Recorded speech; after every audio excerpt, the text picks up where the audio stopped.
नमस्कार दोस्तों, आप लोगों का हार्दिक स्वागत है मेरे YouTube चैनल पर। आज चर्चा का जो विषय है वो है एक प्राथमिक स्कूल जो मेरे गांव का ही है। इस प्राथमिक स्कूल में 2 पारा शिक्षक कार्यरत हैं। एक खिचड़ी बनाने के लिए सहायिका रखी गई है। कुल 52 या 53 बच्चों का नाम इसमें रजिस्टर्ड है, कक्षा 1 से लेकर के कक्षा 5 तक में।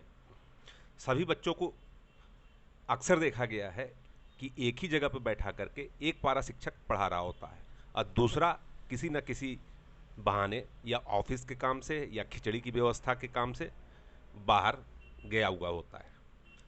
खिचड़ी बनाने के लिए व्यवस्था करने के नाम पर स्कूल से गायब रहता है। पढ़ाई के नाम पर शायद ही कुछ होता हो स्कूल में, लेकिन खिचड़ी के लिए बहुत कुछ होता है। चावल, दाल, हल्दी, नमक, पानी, लकड़ी, चूल्हा इत्यादि। बशर्ते दाल एक ही शायद एक बच्चे के हिस्से में आती होगी, क्योंकि अभी भारत सरकार ने जो महीने भर का राशन है उसमें 1 केजी दाल देना निश्चित किया है। या तो आप इसे 5 दिन में खा लो या किसी खास मौके पर बना लो। जैसे कि इन बच्चों को शिक्षा के नाम से साक्षर बनाया जाता है। शिक्षित करना मुश्किल है क्योंकि उतना ज़्यादा स्टाफ ही नहीं है। एक व्यवस्थित स्कूल उसे कहते हैं जहाँ पर कक्षा 1 से लेकर अगर कक्षा 5 तक का स्कूल है, प्राथमिक स्कूल है वो, तो उसमें कम से कम 5 अध्यापक, एक प्रधानाध्यापक, एक चौकीदार, एक आया और एक खिचड़ी बनाने वाली सहायिका, इतने स्टाफ हो ही तब जाकर के वो सुचारू रूप से चल सकता है। हद तो तब हो गई है कि इन सरकारी स्कूल के मास्टरों से या शिक्षकों से कोई सालाना हिसाब किताब लेने वाला नहीं है कि हाँ भाई, आपने जो पढ़ाया उनमें से कितने बच्चों ने जवाहर नवोदय विद्यालय में या कितने बच्चियों ने कस्तूरबा बालिका विद्यालय में एडमिशन पाया। ये कोई पूछने वाला ही नहीं है। जैसा कि प्राइवेट स्कूलों में होता है कि उनके यहाँ से चयनित बच्चों का नाम बाहर बोर्ड पर चिपकाया जाता है।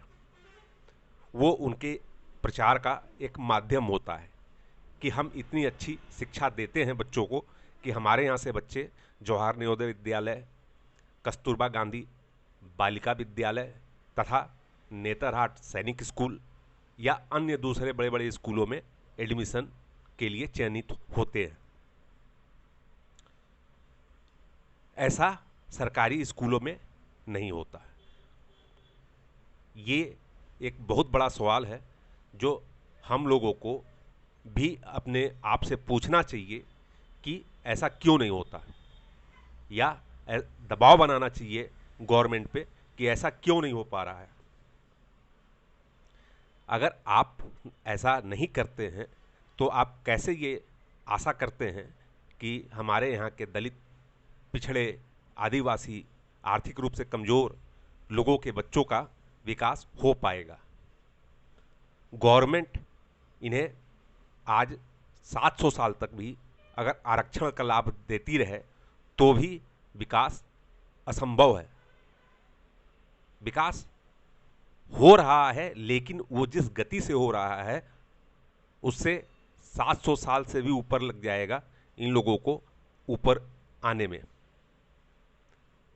सही मायनों में शिक्षा अगर दलित, पिछड़े और आदिवासी बच्चे को कहीं मिल पाती है तो वो है कस्तूरबा गांधी बालिका आवासीय विद्यालय या जवाहर नवोदय विद्यालय, जहाँ पे सही तरीके से शिक्षा दी जाती है, क्योंकि वो केंद्र द्वारा संचालित होते हैं।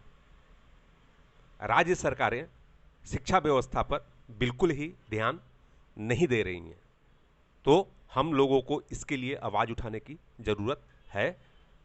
आइए हमारे साथ मिलकर के इस मुद्दे पर आवाज़ उठाइए। जय हिंद दोस्तों, मिलते हैं फिर अगले वीडियो में। नमस्कार।